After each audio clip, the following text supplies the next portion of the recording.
Apa kebijakan paslon untuk menghindari intervensi kedaulatan Indonesia akibat utang yang terus bertambah? Waktu menjawab 2 menit, Pak Prabowo, kami persilahkan. Baik, mengenai utang luar negeri, ternyata Indonesia sekarang, hutang luar negeri kita sebagai rasio perbandingan terhadap produk domestik bruto kita, salah satu terendah di dunia. Jadi masih kita sekitar berada di sekitar 40%, sedangkan banyak negara jauh di atas kita. Kedua, kembali lagi dengan manajemen yang prudent, pengelolaan yang baik, dan dengan strategi ekonomi yang tepat, terutama dengan hilirisasi, di mana kita bisa mendapat keuntungan sebagai bangsa, ini memperkuat posisi tawar kita. Jadi saya kok tidak terlalu khawatir negara lain mau intervensi kita soal hutang. Kita sangat-sangat dihormati, kita tidak pernah default.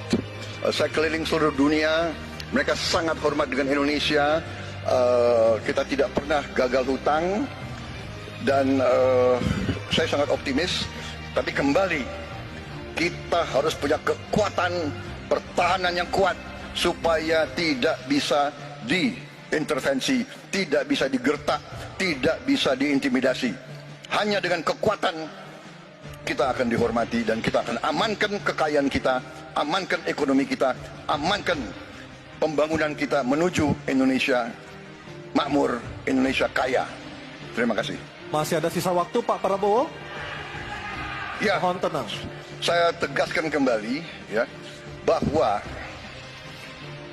pelajaran sejarah manusia yang lemah akan selalu ditindas. Kita lihat saja apa yang terjadi di Gaza. Kita tidak boleh lemah, kita tidak boleh Waktu habis.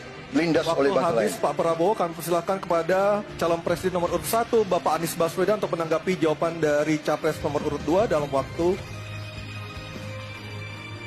Oke, silakan Anissa. Baik, selanjutnya capres nomor urut 2, jawaban capres nomor urut 2 akan ditanggapi oleh calon presiden nomor urut 3, Bapak Ganjar Pranowo. Kami persilakan Bapak, waktu Anda 1 menit. Kita membaca buku Convention of Economic Hitman dari John Perkin, bahwa hutang-hutang itu memang bisa mematikan. Maka hati-hati kalau mau hutang, terutama pada infrastruktur yang punya risiko tinggi. Kita mesti hitung betul, kita mesti prudent betul, karena ini pernah dilakukan dan membuat banyak negara kolaps karena hutang. Namun demikian, kalau mau pakai kekuatan dalam negeri, artinya wajib hukumnya kita mendorong ekonomi tumbuh 7%, kemudian govern berjalan bisa dengan baik, maka ICOR bisa turun 4%, dan kemudian kita mesti betul-betul anti korupsi. Kalau itu tidak dilakukan, maka tidak akan tumbuh ekonomi yang ada di tempat kita. Ease of doing business mesti dilakukan. Hanya saja memang, kalau kita bicara pada industri pertahanan kita, mesti kita kuatkan industri dalam negeri. Jadi mohon maaf kaitan dengan hutang, no utang, no usang. Sehingga alutsista kita betul-betul kita lakukan transfer of teknologi dari dalam negeri. Waktunya habis. Waktu sudah habis. Mohon